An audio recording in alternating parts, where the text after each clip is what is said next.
Hello everyone, तेज civil के online platform पर आपका स्वागत है। कैसे हैं आप सभी? आई होप आप सभी बहुत अच्छे होंगे। और आई थिंक आपका राजस्थान ज्योग्राफी का वीक थोड़ा मुश्किल ही चल रहा होगा। क्वेश्चंस ऐसे आ रहे हैं, कभी इकोनॉमिक सर्वे से आ रहे हैं, कभी रिपोर्ट से आ रहे हैं। देखो, स्टैटिक पोर्शन आपने ऑलमोस्ट कवर कर लिया है, और जो कोई रिपोर्ट्स ऐसी आती हैं या इकोनॉमिक सर्वे में कुछ ऐसे फैक्ट्स दिए हुए हैं जो मुझे लगता है कि आपने नहीं पढ़े, तो उन क्वेश्चंस को मैंने ज़्यादा फोकस किया है ताकि उन चीज़ों के लिए आपको टाइम वेस्ट ना करना पड़े। आप सॉल्यूशन पढ़ लें और क्वेश्चन अटैम्प्ट कर लें तो वो ठीक हो जाए। पहला क्वेश्चन हम देखते हैं। पहला क्वेश्चन है कि निम्नलिखित में से कौन सी एक प्रमुख सिंचाई परियोजना नहीं है। प्रमुख का मतलब होता है मेजर।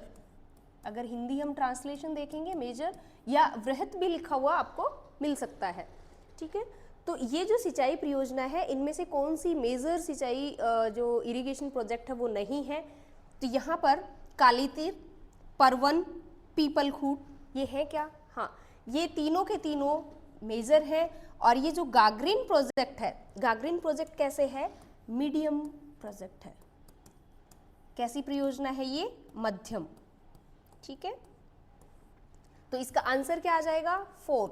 कौन सी प्रमुख नहीं है वो हमें बताना था। जैसे हथिया दे है, गागरिन है, अंधेरी है, ये मध्यम है। 5 सिंचाई परियोजनाएं हैं ऐसी केवल, तो उन पांचों को आपको याद कर लेना है। नर्मदा नहर परियोजना, ये 5 सर्वे में दी हुई है। नर्मदा नहर परियोजना के बारे में कुछ कथन दिए हुए हैं और हमें बताना है कि कौन सा सही है। नर्मदा नहर परियोजना भारत की पहली प्रमुख सिंचाई परियोजना है जिसमें जालोर, बाड़मेर जिलों के 233 गांवों को कवर करने वाले 2.46 यानी 2,46,000 हेक्टेयर की संपूर्ण कमांड क्षेत्र में स्प्रिंकलर सिंचाई को अनिवार्य किया गया है। देखो, ये अलग अलग तरीके से क्वेश्चन पूछा गया है। कई बार ऐसे पूछ लिया जाता है कि कौन सी नहर परियोजना है जिसके अंतर्गत इसको अनिवार्य किया है, या फिर कई बार अलग तरीके से पूछता है। यहाँ पे मैंने स्टेटमेंट बेस्ड इस क्वेश्चन को बनाया है ताकि 2-3 स्टेटमेंट जो फैक्ट्स हैं वो आपके कवर हो जाए। पहली बात तो ये कैसी परियोजना है? प्रमुख है। दूसरा, ये कौन से जिलों में? बाड़मेर और जालोर में। उसके बाद किस तरह की सिंचाई? स्प्रिंकलर इरिगेशन, संपूर्ण कमांड क्षेत्र में। जो 2,46,000 जो हेक्टेयर एरिया है, उस संपूर्ण एरिया में इस प्रणाली को क्या कर दिया है? अनिवार्य कर दिया है। और ये इस तरह की पहली नहर परियोजना है, तो ये स्टेटमेंट सही है। दूसरा है कि ये परियोजना जालोर और बाड़मेर जिले के गांवों और जालोर, भीनमाल और सांचौर शहरों को पेयजल आपूर्ति भी करेगी। गांव को तो कर ही रही है, इसके साथ कस्बे कौन से शामिल हैं? जालोर है, भीनमाल है, सांचौर है, इनको पेयजल की आपूर्ति भी करेगी। तो ये स्टेटमेंट भी सही है। आंसर आ जाएगा ए और बी दोनों। ऑप्शन 4 में दिया हुआ है ये। अगला क्वेश्चन, आप भी इसको गरदड़ा पढ़ते हैं क्या? गरडदा जो सिंचाई परियोजना है, इसके बारे में कथन दिए हुए हैं और हमें सत्य कथन बताना है। कौन सा ट्रू है वो बताना है। यह कोटा जिले के होलासपुर गांव में मंगली डूंगरी नदी और गणेश नाले पर निर्माणाधीन एक बड़ी की जगह आप प्रमुख कर लें इसको, प्रमुख परियोजना है क्या ऐसी? ये कोटा जिले में है क्या? नहीं, गरदड़ा है, ये बूंदी जिले में है। कहां पर है? बूंदी में। आगे का पूरा सही दिया हुआ है। गांव और नदी नाला जो दिया है ये सही दिया है। यहां पर कोटा की वजह से ये गलत हो गई है स्टेटमेंट, तो ये क्या है? रोंग है। इस परियोजना का उद्देश्य बूंदी जिले के गांव को सिंचाई और पेयजल की सुविधा प्रदान करना है। हो सकता है आपसे ऐसे क्वेश्चन पूछ लिया जाए कि बूंदी जिले के गांव को सिंचाई और पेयजल परियोजना के लिए इनमें से कौन सी एक मुख्य परियोजना है, और उसमें आपको एक गरदड़ा ऑप्शन मिल जाएगा, बाकी 3 ऐसे ऑप्शन मिल जाएंगे जो आपके बूंदी में नहीं है। तो ये स्टेटमेंट सही हो गया। कुल 104.24 किलोमीटर लंबी नहर का 70% कार्य पूरा हो चुका है, ये सर्वे में दिया हुआ है। ये स्टेटमेंट भी सही है। तो ए को अगर हम हटा देते हैं तो ये भी चला जाता है, ये भी चला जाता है, और ये स्टेटमेंट भी चला गया। तो एक ऑप्शन हमारा बचा बी और सी। अगला क्वेश्चन है, गागरिन सिंचाई परियोजना ऊपर वाले क्वेश्चन में देखा था किस तरह की है ये, मध्यम। कैसी परियोजना है, मीडियम, मीडियम प्रोजेक्ट है। यह परियोजना कोटा जिले के पिडावा पचपहाड़ तहसील के काली पीपल गांव देवगढ़ के पास आहू नदी पर निर्माणाधीन है। देखो ये आहू नदी पर तो है, लेकिन कहां पर है ये झालावाड़ में है, कोटा में नहीं है। कहां पर है ये, झालावाड़ में। गांव और तहसील जो दिया हुआ है वो सही दिया हुआ है। अब आपको याद क्या रखना है कि एक तो ये मध्यम परियोजना है, दूसरा ये कहां पर है, ये झालावाड़ में है, तीसरी चीज क्या याद रखनी है, ये आहू नदी पर बनी हुई है। तो हमारे क्वेश्चन के अकॉर्डिंग ये स्टेटमेंट क्या है, गलत। बांध की पूर्ण जलाशय क्षमता 52.60 मिलियन घन मीटर है, जिसमें से 10 मिलियन घन मीटर पेयजल के लिए आरक्षित रखा गया है। बहुत इंपॉर्टेंट फैक्ट है और ये सही भी है स्टेटमेंट, इसको याद रखना, स्टार भी लगा लो इसको। यह परियोजना जून 2026 तक पूरी होने वाली है, ये भी सर्वे में दिया हुआ है। तो ये दोनों स्टेटमेंट सही है, ए है वो गलत है। क्वेश्चन में पूछा क्या है कि कौन सा कथन असत्य है, यानी फॉल्स स्टेटमेंट हमें पूछी है, तो आंसर क्या हो जाएगा, ओनली ए। ओनली ए जो ऑप्शन है वो हमारा थर्ड, ठीक है, तो ये आंसर है। अगला क्वेश्चन, कुछ कथन दिए हुए, 2 कथन दिए हुए हैं, हमें सही कथन का चयन करना है। पहला है हथिया दे वृहद सिंचाई परियोजना 12 जिले की किशनगंज तहसील के करवारी खुर्द गांव में एक स्थानीय नदी पर निर्माणाधीन है। देखो ये हथिया दे है, कहां पर है, 12 में है, लेकिन ये कैसी है, मध्यम। कैसा प्रोजेक्ट है ये, मीडियम प्रोजेक्ट है ना। तो यहाँ पे क्या लिखा है, वृहद लिखा है, इट मीन्स ये स्टेटमेंट क्या है, गलत है। वृहद लिखने की वजह से गलत हो गया। दूसरा है अंधेरी मध्यम सिंचाई परियोजना 12 जिले की छबड़ा तहसील के मुंडकिया गांव में अंधेरी नदी पर प्रस्तावित है। अब देखो यहाँ पे मुंडकिया गांव, अंधेरी नदी क्यों ही याद करना है, नाम से ही पता चल रहा है। तो यहाँ पे हमें याद रखना है अंधेरी कैसी है, मध्यम परियोजना है, और दूसरा 12 जिले में है, ये सही है। तो हमारा आंसर क्या हो जाएगा, केवल बी आंसर हो जाएगा। नेक्स्ट है ताजेवाला हेड हथनी कुंड बैराज, ये हरियाणा में यमुनानगर जो जिला है वहां पर बना हुआ है, जहां से यमुना एंटर करती है यमुनानगर में, वहां पर ताजेवाला हेड है।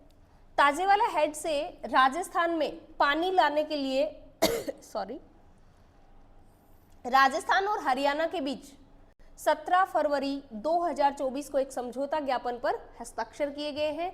तो हमें ये बताना है कि इस परियोजना से कौन सा जिला है वो लाभान्वित नहीं होगा। तो इससे शेखावाटी के 3 जिले लाभान्वित होंगे।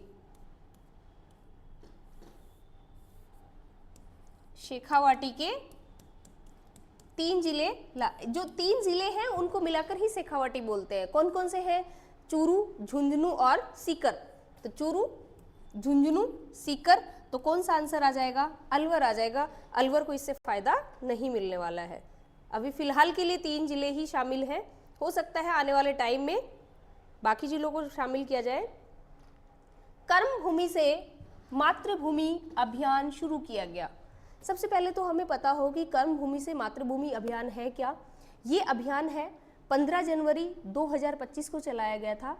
इसके तहत जो भी भामाशाह हैं, CSR के थ्रू जो फंड आता है या क्राउड फंडिंग होती है, उसकी हेल्प से हमें वाटर को कंजर्व करना है। वाटर कंजर्वेशन के लिए ये अभियान चलाया है और इसमें बहुत सारे फैक्ट्स हैं। आप अगर ये स्कीम पढ़ेंगे या ये अभियान पढ़ेंगे तो बहुत सारे फैक्ट वहाँ पढ़ेंगे कि सारे के सारे जो 41 ज़िले हैं इनमें टारगेट सेट किया गया है कि अगले 4 साल तक, अगले 4 वर्षों में हमें ऐसी 45,000 संरचनाओं का निर्माण करना है जो वाटर कंजर्व करेंगी। और ये जो 45,000 संरचनाएं हैं किसकी हेल्प से बनाएंगे, CSR की हेल्प से बनाएंगे, क्राउड फंडिंग या जो भामाशाह हैं उनकी हेल्प से बनाएंगे।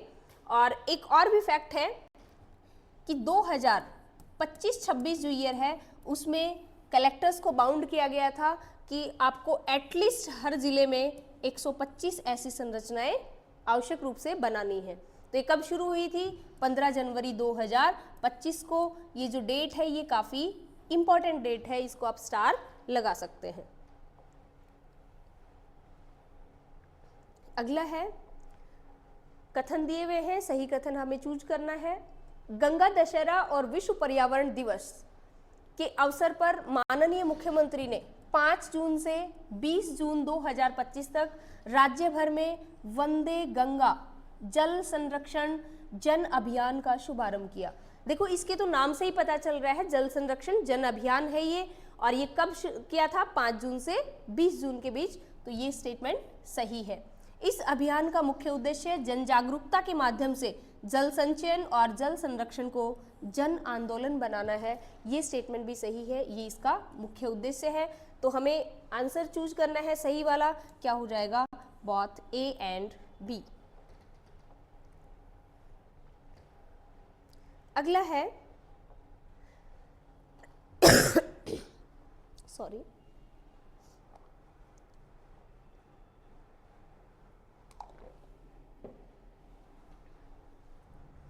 इंदिरा गांधी नहर की शाखाओं को उत्तर से दक्षिण में जचाना है। सबसे पहले पता तो हो कि कितनी शाखाएं हैं, कौन सी कहाँ है। 9 शाखाएं हैं टोटल। इस तरह से आ रही है इंदिरा गांधी नहर। अब इस नहर का लेफ्ट कौन सा हुआ? ये वाला।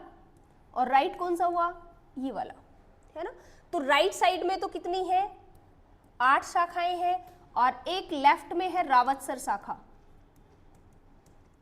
तो ये भी एक फैक्चुअल क्वेश्चन बन सकता है। लेफ्ट में एक अकेली कौन सी है? रावतसर शाखा। बाकी ये इधर 8 है, इनका सीक्वेंस मैं आपको बता देती हूँ, उससे फिर आपका ये क्वेश्चन सॉल्व हो जाएगा। सबसे पहले है, एक्रोनिम लिख लो, अपना कुछ भी बना सकते हो आप। सूरतगढ़, उसके बाद अनूपगढ़, और उसके बाद पूगल, ठीक है। उसके बाद दातोर, दातोर के बाद बिरसलपुर। कितनी हो गई है? 1 2 3 4 5। उसके बाद चारण वाला,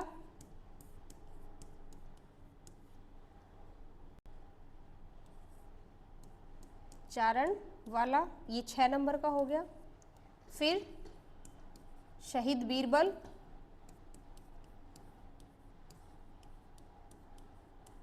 ये 7 नंबर पे। और शहीद बीरबल के बाद लास्ट में है सागरमल गोपा। 8 हो गई ना। अब हम जचा लेंगे। पहले आपको इनका सीक्वेंस याद होना चाहिए, ऐसे ही जो लिफ्ट कैनाल है 7, उनका सीक्वेंस भी पता हो। तो यहाँ पर सबसे पहले कौन सी आएगी? सूरतगढ़ आएगी। तो 2 ऑप्शन हमारे कट हो गए। पहली कौन सी आएगी? सूरतगढ़। उसके बाद अनूपगढ़, अनूपगढ़ हमें ऑप्शन में ही नहीं दिया हुआ है। तो 3rd नंबर पे कौन सी है? पूगल, पूगल भी दोनों ऑप्शन में है। उसके बाद दातोर हमें ऑप्शन में ही नहीं दिया हुआ है। उसके बाद बिरसलपुर, तो हमारे 2nd ऑप्शन में बिरसलपुर है। और सागरमल गोपा हमने देखी ये सबसे लास्ट में है। तो ये हमारा आंसर कौन सा हो जाएगा? 2nd हो जाएगा। हो सकता है इधर उत्तर से दक्षिण पूछा है, किसी क्वेश्चन में आपसे दक्षिण से उत्तर भी पूछा जा सकता है, तो इस चीज का ध्यान रखना है। अगला क्वेश्चन है, इंदिरा गांधी नहर प्रोजेक्ट के संदर्भ में कथन दिए हुए हैं, सही कथन का चयन करना है। कितने कथन है ये बताना है। इंदिरा गांधी नहर परियोजना भारत की सबसे बड़ी नहर परियोजना है। एकदम सही फैक्ट है, बहुत बार बहुत सारे एग्जाम में पूछा जा चुका है। इसमें 204 किलोमीटर लंबी फीडर नहर है। ये क्वेश्चन भी बहुत बार आरपीएससी या आरएसएसएम भी अलग अलग एग्जाम में पूछ चुके हैं। आईजीएनपी का संभागीय मुख्यालय जयपुर में स्थित है। बहुत ज़्यादा इंपॉर्टेंट है, इसको भी आपको याद रखना है। ये भी कई सारे एग्जाम में पूछा हुआ है। आईजीएनपी का संभागीय मुख्यालय कहाँ पर है? जयपुर में है। ये इस तरह से ही क्वेश्चन पूछा गया था कि कहाँ पर है? जयपुर, जोधपुर, बीकानेर, इस तरह से ऑप्शन दिए हुए थे। ठीक है, तो यहाँ पर कितने सही हो गए? 3 सही हो गए, ऐसा ऑप्शन दिया होगा इसमें। तो इसका आंसर क्या आ जाएगा? तीनों। अगला क्वेश्चन, उपरोक्त में से कौन से कथन सही हैं? राजस्थान के विभिन्न धार्मिक स्थलों में से सीकर स्थित खाटू श्याम जी 2024-25 के दौरान सबसे अधिक देखे जाने वाला, यानी कि जो पर्यटन की दृष्टि से, डोमेस्टिक पर्यटन की अगर हम बात करें और धार्मिक पर्यटनों को इंक्लूड करें, तो सबसे शीर्ष स्थान पर कौन था? खाटू श्याम जी सीकर, एकदम सही है। इसके साथ ही 2025 में डीग स्थित पोंचरी का लोठा में सबसे अधिक वृद्धि दर्ज की गई, जहां घरेलू पर्यटकों की संख्या में 51.61 यानी 51,61,000 की वृद्धि हुई है। ये बहुत ज़्यादा इंपॉर्टेंट फैक्ट है, हो सकता है इस तरह का फैक्ट इस बार एग्जाम में पूछ लिया जाए। ये भी पूछा जा सकता है कि पुंचरी का लोढ़ा कहाँ है? डीग में है, इस तरह से पूछ सकते हैं। हो सकता है इस तरह की 2-4 जगहों के नाम देके सामने जगहों के नाम लिखकर मैच करवाना पूछा जा सकता है। तो मुझे लगता है कि आपको पता होना चाहिए, और इसमें सबसे ज़्यादा वृद्धि हुई है, 51,61,000 की वृद्धि हुई है। तो ये बहुत इंपॉर्टेंट क्वेश्चन है, इसको अच्छे से कर लेना। सॉल्यूशन में मैंने इसकी लिस्ट भी डाल दी है कि टॉप 10 कौन कौन से स्थल हैं ऐसे धार्मिक। अगला है राजस्थान पर्यटन अवसंरचना एवं क्षमता निर्माण कोष RTICF का गठन 20 नवंबर 2025 को किया गया। नहीं, 20 नवंबर को नहीं किया, 11 मार्च 2025 को किया। कब किया? 11 मार्च 2025 को। इसका मतलब ये स्टेटमेंट क्या है? रॉन्ग है। राज्य में पर्यटन को सुदृढ़ करने के लिए इसे घरेलू एवं विदेशी पर्यटकों के लिए एक लोकप्रिय गंतव्य के रूप में बढ़ावा देने के लिए राजस्थान पर्यटन विकास बोर्ड का गठन 11 मार्च 2025 नहीं, उल्टा दिया हुआ है, ये 20 नवंबर को किया गया। अब हो सकता है कि यहाँ पर जो राजस्थान पर्यटन बोर्ड है इसके गठन की दिनांक आपसे पूछ ली जाए, या फिर हो सकता है इसका जो उद्देश्य है ये आपसे पूछ लिया जाए। तो ये इंपॉर्टेंट फैक्ट्स है, इनको याद करना है। तो दोनों स्टेटमेंट गलत हैं, और हमें क्या पूछा है? असत्य पूछा है। असत्य पूछा है तो आंसर क्या हो जाएगा? फर्स्ट हो जाएगा। ए और बी दोनों ही असत्य हैं। अगला क्वेश्चन, राजस्थान की फिल्म पर्यटन प्रोत्साहन नीति 2025 के संबंध में कुछ कथन दिए हुए हैं, हमें बताना है कि इनमें से कितने कथन गलत हैं। पहले देखते हैं। राजस्थान में फिल्मों, वेब सीरीज, टीवी सीरियल्स और डॉक्यूमेंट्री की शूटिंग पर होने वाले खर्च पर 30% तक की सब्सिडी का प्रावधान है। अगर मान लो किसी डॉक्यूमेंट्री को बनाने में 5 करोड़ रुपए लग रहे हैं, डॉक्यूमेंट्री में हालांकि इतने नहीं लगते हैं, कोई मूवी है, मूवी बनाने में जैसे 10 करोड़ रुपए लग रहे हैं, तो वहां पर आपको सब्सिडी मिलेगी। जो खर्चा उस पे आ रहा है उस खर्चे पे सब्सिडी मिलेगी। और इसके लिए अलग अलग प्रावधान भी है कि अगर आपका खर्चा इतना हो रहा है तो आपको ये मैक्सिमम इतने तक सब्सिडी मिलेगी। और ये जो खर्चा है, अगर मान लो फीचर फिल्में बनानी है तो उसमें अगर आप 3 करोड़ का खर्च कर रहे हो, वेब सीरीज डॉक्यूमेंट्री के लिए 2 करोड़ का, टीवी सीरियल्स के लिए 1.5 करोड़ का खर्च करते हैं तो ये सब्सिडी मिलेगी। ये स्टेटमेंट भी सही है। आगे के स्टेटमेंट देखते हैं। सॉरी, तो ए और बी तो सही हैं दोनों। सब्सिडी का लाभ उठाने के लिए निर्माताओं को राजस्थान में कम से कम 2 करोड़ फीचर फिल्म के लिए, 1 करोड़ वेब सीरीज के लिए खर्च करने होंगे। ठीक है, जो सब्सिडी है कितने करोड़ तक? 3 करोड़, 2 करोड़ और 1.5 करोड़ तक अलग अलग मूवीज के लिए या फिर वेब सीरीज के लिए या फीचर फिल्म्स के लिए, है ना।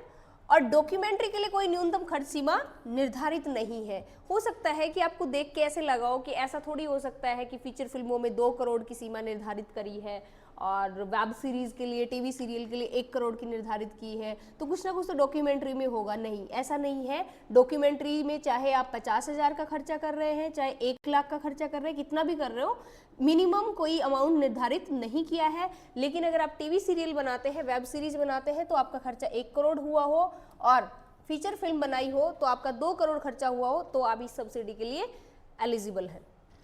तो यहाँ पर ये स्टेटमेंट भी क्या है? सही है। ये अच्छे से याद कर लेना। ये थोड़ा ऐसे लगता है कि कॉमन सेंस से हम गलत कर सकते हैं इस फैक्ट को। तो यहाँ पर पूछा है कि कितने कथन गलत हैं, एक भी कथन गलत नहीं है, तो ऑप्शन आ जाएगा 4, कोई नहीं। अगला क्वेश्चन, गलत युग्म चुनना है, जो भी पेयर इनमें से रॉन्ग है वो बताना है। पर्यटन विभाग की स्थापना 1956 में हुई क्या? सही है। सॉरी। पर्यटन को उद्योग का दर्जा कब दिया? 1989 में दिया। सही है। राजस्थान पर्यटन विकास निगम लिमिटेड 1979 में ही हुआ। प्रथम पर्यटन नीति 2010 में नहीं आई, ये कब आई? ये 2001 में आई थी। तो इसलिए ये स्टेटमेंट या ये पेयर है ये गलत है और यही हमारा आंसर है। अगला क्वेश्चन है, वर्ष 2001 की जनगणना में राजस्थान में दशकीय विकास दर सबसे अधिक दर्ज की गई थी। डिकेडल ग्रोथ रेट जो होती है वो सबसे अधिक कब दर्ज की गई थी? 1981 में दर्ज की गई थी। उसके बाद से तो डिक्लाइन हो रही है। सबसे ज्यादा कब दर्ज की गई? 1981 में दर्ज की गई। इसका मतलब ये स्टेटमेंट क्या है? रॉन्ग। 2011 की जनगणना के अनुसार 2001 से 2011 तक शहरी विकास की दशकीय परिवर्तन दर सबसे अधिक अलवर में दर्ज की गई थी। ये एकदम सही है और ये बहुत इंपॉर्टेंट फैक्ट भी है। दोनों के दोनों फैक्ट आपको याद कर लेने हैं क्योंकि कई बार एग्जाम में पूछे जा चुके हैं। अलग तरीके से पूछे जाते हैं क्योंकि जो वनडे एग्जाम होते हैं उनमें ज़्यादातर में ऐसे होता है कि एक पूरा एक क्वेश्चन दे देंगे, उसके नीचे 4 ऑप्शन। जैसे मान लो कि ऐसे दे दें कि राजस्थान में 10 के विकास दर सबसे अधिक कब रही? ऑप्शन में ऐसे होंगे 1981, 2001, 2011, 1971। ठीक है, तो वहाँ वो ज़्यादा आसान होते हैं as compare to statement based questions. तो ये सबसे ज़्यादा अलवर में दर्ज की गई। हमसे पूछा क्या है? गलत स्टेटमेंट पूछा है, तो आंसर क्या हो जाएगा? केवल 1। अगला क्वेश्चन, 2011 की जनगणना के संदर्भ में हमें इनको कंसिडर करना है। राजस्थान के सभी जिलों के ग्रामीण क्षेत्रों में लिंगानुपात 1000 से कम था, पाली को छोड़ के। पाली का कितना था? 1003। पाली का ग्रामीण लिंगानुपात 1003, बाकी सभी का 1000 से कम है। इट मीन्स ये स्टेटमेंट क्या है? सही है। दूसरा है 2011 में राजस्थान के सभी जिलों के शहरी क्षेत्रों का लिंगानुपात 1000 से कम था। ये स्टेटमेंट तो सही है कि 1000 से कम था, पर ब्रैकेट में यहाँ पर ये लिख दिया है धौलपुर को छोड़कर। इस वजह से ये स्टेटमेंट गलत हो गया क्योंकि धौलपुर तो वैसे ही सबसे कम है, 841 था इसका लिंगानुपात। अगर हम शहरी क्षेत्र में, क्योंकि जैसे ग्रामीण क्षेत्र में सबसे ज़्यादा जो लिंगानुपात था वो पाली का था 1003, ऐसे ही शहरी क्षेत्र में सबसे अधिक जो लिंगानुपात है वो टोंक का था, और शहरी क्षेत्र में सबसे कम जो लिंगानुपात है वो धौलपुर का था 841, और टोंक का आई थिंक 985 था, जो कि शहरी क्षेत्र में सबसे अधिक था। शहरी में सबसे अधिक किसका है? टोंक का। ठीक है, तो यहां पर हमसे पूछा क्या है? सही कथन पूछा है, तो सही कथन क्या हो जाएगा हमारा? ए हो जाएगा। नीचे ऑप्शन दिया भी होगा तो सेकंड ऑप्शन है ये हमारा आंसर हो जाएगा। नेक्स्ट क्वेश्चन है, राजस्थान में 2011 की जनगणना के अनुसार कुछ कथन दिए हुए हैं, इनको कंसीडर करना है। 1 लाख से अधिक जनसंख्या वाले 30 शहर हैं। एकदम सही है। 1 लाख से अधिक जनसंख्या वाले कितने शहर हैं? 30। 5 लाख से अधिक जनसंख्या वाले 10 शहर, गलत है। 5 याद रखना है आपको। 5 लाख से अधिक वाले शहर कौन से हैं? सॉरी, कितने हैं? 5 हैं। 10 लाख से अधिक जनसंख्या वाला केवल एक जिला है, सॉरी एक शहर है, ये गलत है क्योंकि कितने शहर हैं? 3, जयपुर, कोटा और जोधपुर। ये 3 ऐसे जिले हैं जिनकी जनसंख्या है वो 10 लाख से अधिक है।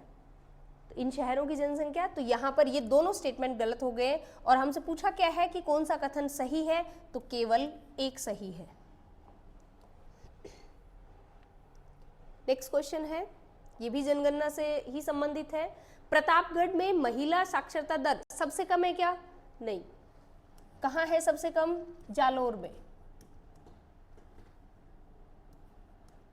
कहाँ पर है? जालोर में सबसे कम है। डूंगरपुर में महिला साक्षरता में सबसे अधिक वृद्धि दर्ज की गई, एकदम सही है। 2011 की अगर हम सेंसस देखेंगे तो महिलाएं जो हैं उनकी साक्षरता में जो वृद्धि हुई है, देखो मान लो इसको ऐसे समझ सकते हैं कि एक जगह है ए, एक जगह है बी। यहाँ पर पहले 100 महिलाएं साक्षर थी और यहाँ पर भी पहले 100 महिलाएं साक्षर थी। अब मान लो यहाँ पर अगली सेंसस में 150 महिलाएं साक्षर हो जाती हैं और यहाँ पर 120 महिलाएं साक्षर होती हैं, तो वृद्धि दर किसकी ज़्यादा हुई? ए की ज़्यादा हुई। तो इसी तरह से आप अंदाजा लगाएं। तो यहाँ पर डूंगरपुर में जो महिला साक्षरता दर है वो सबसे अधिक रिकॉर्ड की गई थी। हमें सत्य कथन बताना है तो केवल बी है वो हमारा सही आंसर होगा। ये भी जनगणना से संबंधित ही है। प्रतापगढ़ में पुरुषों की साक्षरता दर सबसे कम है क्या? हाँ, एकदम सही है। प्रतापगढ़ में पुरुषों की साक्षरता दर सबसे कम है और महिलाओं की सबसे कम साक्षरता दर कहाँ पर है? जालोर में। उदयपुर में राजस्थान की शहरी साक्षरता दर सबसे अधिक है। अगर शहरी क्षेत्र की बात करें, वहाँ की जो साक्षरता है तो कोटा, जयपुर, झुंझुनू, इन सबको भूल जाना है। किसकी है सबसे ज़्यादा? उदयपुर की है। तो यहाँ पर सत्य कथन कौन सा हो जाएगा? ए और बी दोनों हो जाएंगे। अगला क्वेश्चन, 2011 की जनगणना के अनुसार राजस्थान में बाल लिंगानुपात 0 से 6 वर्ष के जो बच्चे होते हैं उनके संदर्भ में कथन दिए हुए हैं कि राजस्थान में शिशु लिंगानुपात 988 है क्या? नहीं, गलत दिया हुआ है। कितना है? 888 है। झुंझुनू में शिशु लिंगानुपात सबसे अधिक है क्या? नहीं, झुंझुनू में सबसे कम है। तो सबसे अधिक कहाँ है? बांसवाड़ा में। बांसवाड़ा में सबसे अधिक है और झुंझुनू में सबसे कम है। इसका मतलब तीनों ही स्टेटमेंट क्या है? गलत है। आंसर क्या पूछा है? कितने स्टेटमेंट गलत है? तो आंसर क्या होगा? तीनों। तीनों ही क्या है? गलत है। अगला क्वेश्चन, ये हमें मैच करवाना था और अगर ये क्वेश्चन आपको फैक्चुअली नहीं भी आता तो भी आप इसको सही कर सकते थे।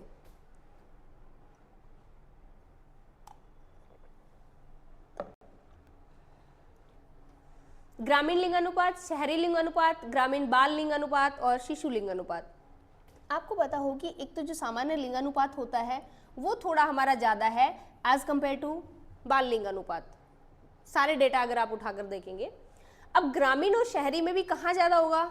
ग्रामीण में ज़्यादा होगा। तो यहाँ पर दो ही वैल्यू सबसे ज़्यादा है, तो ग्रामीण वाला किससे मैच करें? 933 से मैच कर देंगे और एक भी ऑप्शन है वो हमारा कट नहीं हो रहा है इससे। फिर हम क्या करेंगे कि उसके बाद हम शहरी लिंगानुपात को 914 से मैच करवा देंगे, तो बी को हम मैच करवाएंगे 3 से। तो ऐसे में हमारे दो ऑप्शन कट हो गए हैं, है ना। अब ग्रामीण बाल लिंगानुपात है, शहरी बाल लिंगानुपात है, तो ग्रामीण वाला ज़्यादा होगा, शहरी का कम होगा।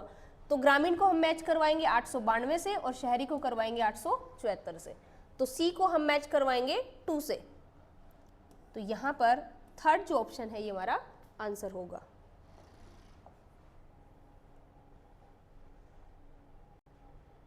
अगला क्वेश्चन है, भारत सरकार के स्वास्थ्य एवं परिवार कल्याण मंत्रालय के राष्ट्रीय जनसंख्या आयोग द्वारा गठित जनसंख्या अनुमान तकनीक समूह, ये एक जनसंख्या अनुमान तकनीक समूह है। इसने एक रिपोर्ट जारी की, एक रिपोर्ट तैयार की। उस रिपोर्ट के संदर्भ में राजस्थान से संबंधित कुछ डेटा हमें दिए हुए हैं और हमसे पूछा है कि इनमें से कौन से कथन है वो गलत है। इकोनॉमिक सर्वे में ये डेटा मेंशन किए हुए हैं कि राजस्थान में 2021 में शहरी आबादी का हिस्सा 26.33% था और 2031 तक इसके बढ़कर 27.74 होने की उम्मीद है। इसको हो सकता है ना भी पूछा जाए, बट 2021 में शहरी आबादी का प्रतिशत कितना है ये आपसे पूछा जा सकता है और ये इम्पॉर्टेंट भी है। 2011 में राजस्थान की कुल जनसंख्या 685 लाख यानी 6 करोड़ 85 लाख थी। जिसके 2031 तक 872 लाख पहुंचने की उम्मीद है। 8 करोड़ 72 लाख पहुंचने की उम्मीद है। कौन बोल रहा है? ये जनसंख्या अनुमान तकनीक समूह की रिपोर्ट बोल रही है। तो ये कथन भी क्या है? सही है। और हमें गलत पूछा है तो ना तो ए गलत है और ना ही बी गलत है। अगला क्वेश्चन, 2011 की जनगणना के अनुसार कुछ कथन हमें कंसीडर करने हैं। राजस्थान की साक्षरता दर में 1961 से 2011 तक निरंतर वृद्धि देखी गई है। देखो, अगर और कोई डेटा अगर होता, जैसे लिंगानुपात का होता, बाल लिंगानुपात का होता, उसमें हमें फिर भी सोचना पड़ता, लेकिन 1961 से साक्षरता दर है वो कंटिन्यूसली क्या हो रही है? बढ़ रही है। तो ये स्टेटमेंट सही है। 2011 में राजस्थान की साक्षरता दर 66.11 थी, जो 2001 में 60.40 थी। सही स्टेटमेंट है और इसको आसानी से याद किया जा सकता है। 2001 में कितनी थी? 60-40, जो रेशो होता है ना स्टेट सेंटर का स्कीम्स में, उससे याद रख लो। और अभी कितना 2011 में? 6611, ठीक है, तो ये भी सही है। क्षेत्रीय स्तर पर देखें तो 2011 में राजस्थान के शहरी क्षेत्रों की औसत साक्षरता 79.70 थी, जबकि ग्रामीण क्षेत्रों की औसत साक्षरता 61.40 थी। ये स्टेटमेंट भी आपकी सही है और हमें सही कथन ही बताने थे। तो कौन से सही हो गए? ए, बी और सी। थर्ड जो है ये सही आंसर है। अगला क्वेश्चन है, कौन सा जिला केंद्रीय पर्यटन की दृष्टि से मरु त्रिकोण में शामिल नहीं है? यहाँ पे क्या पूछा है? मरु त्रिकोण पूछा है, जो मरु सर्किट है वो नहीं पूछा है। तो मरु त्रिकोण में कौन से आएंगे? बीकानेर, जोधपुर, जैसलमेर, ये तीनों ही है। बीकानेर, जोधपुर और जैसलमेर। बाड़मेर इसमें नहीं है। बाड़मेर किस में आता है? गोडवाड़ सर्किट में आता है। तो यहाँ पर आंसर क्या हो जाएगा? बाड़मेर। पूछा हुआ क्वेश्चन है, कुछ अलग तरीके से पूछा था। लेकिन कौन सा युग्म सही नहीं है? देखो, अभी सर्वे में दिया हुआ है कि 5 या 6 है शायद, 6 नए उत्सव या मेले इस तरह के शुरू किए गए हैं।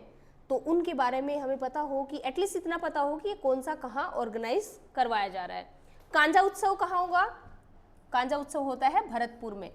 मानसून उत्सव जयपुर में। मानसून उत्सव कहाँ होगा? जयपुर में। नईनाथ मेला तुंगा जयपुर में। ये किसी एग्जाम में पूछा हुआ भी है कि नईनाथ का मेला कहाँ भरा था? तुंगा जयपुर में।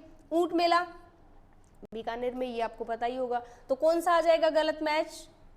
मॉनसून उत्सव, ये जोधपुर दिया हुआ है। मॉनसून उत्सव कहाँ मनाया जाएगा? जयपुर में। नेक्स्ट है, भू विरासत स्थल और उनके जिले जो हैं, उनके जो पेयर्स दिए हुए हैं और इनमें से हमें गलत वाला बताना है। 12 ऐसी जियो हेरिटेज साइट्स है। 12 के 12 नाम जो है वो आपको पता होने चाहिए। कौन सा कहाँ पर है ये भी पता होना चाहिए, क्योंकि प्री में तो ये इम्पॉर्टेंट है ही है, इसके साथ ही मेंस के लिए भी इम्पॉर्टेंट है। हो सकता है कि मेंस में 5 मार्क्स में पूछ लिया जाए, 10 मार्क्स में पूछ लिया जाए, क्योंकि पहले भी ये पूछा जा चुका है। अब 2 मार्क्स तो है नहीं। रामगढ़ क्रेटर 12 में है, सही है। भोजुंडा स्ट्रोमेटोलाइट कहाँ पर है? ये चित्तौड़गढ़ में है, राजसमंद में नहीं है। कहाँ पर है? चित्तौड़ में। सेंड्रा ग्रेनाइट पाली में है। बर कॉन्ग्लोमरेट पाली में है। तो आंसर क्या होगा? सेकंड होगा। हो सकता है आपको कंफ्यूजन हुआ होगा कि पाली वाले 2 दिए हैं तो इनमें से कोई गलत होगा। तो इस तरह के तुक्के नहीं लगाने हैं, इनको तो याद ही कर लो, 12 ही है, ज़्यादा नहीं है।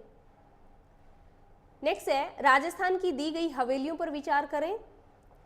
पटवाओं की हवेली, ठीक है। नथमल की हवेली, सलीम सिंह, अच्छा ये महल नहीं, ये भी हवेली ही है। सलीम सिंह की हवेली और महेंसर हवेली। महेंसर जो हवेली है ये वही हवेली जिसको सोने की हवेली कहते हैं, है ना। सोने की नक्काशी इसमें की हुई है। क्वेश्चन ये है कि उपरोक्त हवेलियों में से कितनी शेखावाटी क्षेत्र में स्थित है? तो अगर हम पटवाओं की बात करें या नथमल की हवेली की बात करें या सलीम सिंह की हवेली की बात करें तो ये तीनों की तीनों कहाँ हैं? जैसलमेर में। कहाँ पर है ये तीनों? जैसलमेर में है।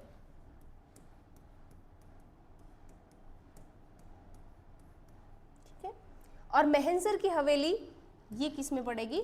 शेखावाटी क्षेत्र में। और शेखावाटी क्षेत्र की हवेलियां हैं वो बहुत ज़्यादा प्रसिद्ध हैं, इसलिए इनको अच्छे से पढ़ लेना। अगर हवेली पे क्वेश्चन बनता है तो जैसलमेर, जोधपुर और जो शेखावाटी की हवेलियां हैं उन पे क्वेश्चन बनने की संभावना ज़्यादा रहती है। तो हमें पूछा है कि कितनी शेखावाटी क्षेत्र में है, तो केवल एक है वो शेखावाटी क्षेत्र में है, बाकी सारी कहाँ है? वेस्टर्न राजस्थान में है। नेक्स्ट है नर्मदा नहर के संबंध में कुछ कथन दिए हुए हैं। ये गुजरात, मध्य प्रदेश, महाराष्ट्र और राजस्थान की संयुक्त परियोजना है क्या? हाँ, चारों स्टेट की संयुक्त परियोजना है। नर्मदा जल विवाद प्राधिकरण द्वारा नर्मदा जल में राजस्थान का हिस्सा 0.5 MAF निर्धारित किया गया था। एकदम सही है और ये कई बार पूछा जा चुका है, बकायदा एकदम फैक्चुअल क्वेश्चन ऐसे भी पूछा जा चुका है कि नर्मदा जल विवाद प्राधिकरण है, उसके द्वारा नर्मदा का जो जल है वो राजस्थान को कितना दिया गया है, उसमें ऑप्शन इस तरह से ही थे 0.5 MAF, 0.7 MAF, तो आपको याद होना चाहिए। तो ये स्टेटमेंट सही है। यह राजस्थान की पहली ऐसी परियोजना है जिसमें सिंचाई केवल स्प्रिंकलर पद्धति से ही करने का प्रावधान है। एक क्वेश्चन में हमने देखा था कि स्प्रिंकलर इरिगेशन इसमें अनिवार्य है, इसका मतलब ये स्टेटमेंट भी क्या है? सही है। और हमें सही कथन ही बताने हैं, ट्रू स्टेटमेंट्स बतानी है, तो A, B और C तीनों सही हो जाएगा। नेक्स्ट है निम्न में से कौन सी 12 जिले की लघु सिंचाई परियोजना है? परियोजना नहीं है, सॉरी। तो सीधी सी बात है कि जो 12 में नहीं है या तो वो होगी, या फिर कोई हमें मध्यम या फिर जो प्रमुख सिंचाई परियोजना है उनका नाम दिया होगा। तो बेथली ये तो सही है, एक तो लघु सिंचाई परियोजना है और 12 में ही है। खिरिया ये भी 12 में है और ये भी कैसी है? लघु है। अहमदी ये भी 12 में है और ये भी कैसी है? लघु है। गुढ़ा है, ये भी लघु है, लेकिन ये कहाँ पर है? ये बूंदी में है। गुढ़ा कहाँ पर है? बूंदी में, इसलिए हमारा आंसर क्या हो जाएगा? गुढ़ा। 4th ऑप्शन आंसर हो जाएगा। लास्ट क्वेश्चन है चंबल परियोजना से संबंधित हमें कुछ कथन दिए हुए हैं, गलत कथन हमें बताना है। ऑप्शन हमें दिखेंगे नहीं, एक पहले इसको सॉल्व कर लेते हैं फिर ऑप्शन देखेंगे। जो चंबल नदी है इसमें 4 जो है बांध बने हुए हैं और आपको चारों नाम पता हो कौन से राजस्थान में है, कौन से MP में है। मैं थोड़ा सा एक बार ट्रिक से इस चीज को करवा देती हूँ, उसके बाद हम स्टेटमेंट देख लेंगे। हम राजस्थान को RJ लिखते हैं क्या? जो हमारी गाड़ी का नंबर होता है RJ से लिखते हैं। और एक है गांधी सागर, गांधी सागर। तो ये जो गांधी सागर है ये सबसे पहला जो चरण हुआ, उस पहले चरण में सबसे पहले गांधी सागर बना है और ये कहाँ पर है? MP में, क्योंकि हमारे यहाँ नहीं है, हमारे यहाँ तो RJ है। RJ मतलब राजस्थान, और दूसरा RJ का मतलब राणा प्रताप सागर। R से क्या बन जाएगा? राणा प्रताप सागर, और J से क्या बन जाएगा? जवाहर सागर। ठीक है, दोनों हो गए। अब है ना, जो सीक्वेंस मैंने याद करवाया है, गांधी सागर पहले चरण में है ना, उसके बाद R को ऐसे भी याद रख सकते हो, R ऐसे लिखोगे ना, कुछ लोग R ऐसे लिख देते हैं, तो ये 2 जैसा दिख रहा है क्या? या फिर राणा प्रताप सागर रै को ऐसे लिखोगे तो 2 जैसा दिख रहा है। जैसा भी आपको सूटेबल लगे वैसे याद करना। तो दूसरे चरण में कौन सा बना? राणा प्रताप सागर, और तीसरे चरण में जवाहर सागर। या फिर ऐसे याद रखो, पहले गांधी सागर, फिर RJ याद रख लो, R दूसरे नंबर पे, J तीसरे नंबर पे। और कोटा बैराज याद रखने की आवश्यकता नहीं है, कोटा तो राजस्थान में है तो नाम से ही पता चल जाएगा। अब हम क्वेश्चन सॉल्व करके देख लेते हैं। चंबल नदी से होने वाले भूक्षरण और बाढ़ की समस्या के समाधान के लिए प्रथम चरण में मध्य प्रदेश के मंदसौर जिले में गांधी सागर बांध का निर्माण किया गया। इसका मतलब ये स्टेटमेंट क्या है? सही है। एक तो ये मध्य प्रदेश में बता रहा है, दूसरा ये प्रथम चरण में हुआ, इसका मतलब दोनों ही चीजें सही है। दूसरे चरण में राजस्थान के चित्तौड़गढ़ जिले के रावत भाटा में राणा प्रताप सागर बांध बनाया गया, ये भी सही है, जी हाँ। तीसरे चरण में कोटा बूंदी जिले की सीमा पर जवाहर सागर पिकअप बांध बनाया गया। अब यहाँ पे क्वेश्चन ये भी पूछा जा सकता है कि जवाहर सागर पिकअप बांध है क्या? हाँ है, तो ये स्टेटमेंट भी क्या है? सही है। क्वेश्चन क्या पूछा है कि कौन सा कथन गलत है, तो हम ऑप्शन देखेंगे, कोई ऐसा ऑप्शन जरूर मिलेगा जिसमें लिखा हो कि कोई नहीं, तो ये आंसर हो जाएगा। तो ये 30 क्वेश्चंस थे। आई होप आप सभी ने अटेम्प्ट किए होंगे, नहीं किए हैं तो सॉल्यूशन देखने से पहले आप है ना इन क्वेश्चंस को अटेम्प्ट जरूर कर लेना, क्योंकि इनमें से आप कुछ क्वेश्चन गलत करेंगे तो वो आपको ज़्यादा अच्छे से याद रहेंगे। डायरेक्टली सॉल्यूशंस मत देखना, पहले अटेम्प्ट करना, उसके बाद ही देखना। आज के लिए इतना ही, कल की क्लास में फिर मिलेंगे, तब तक के लिए आप पढ़ते रहो, रिवाइज करते रहो। Thank you everyone.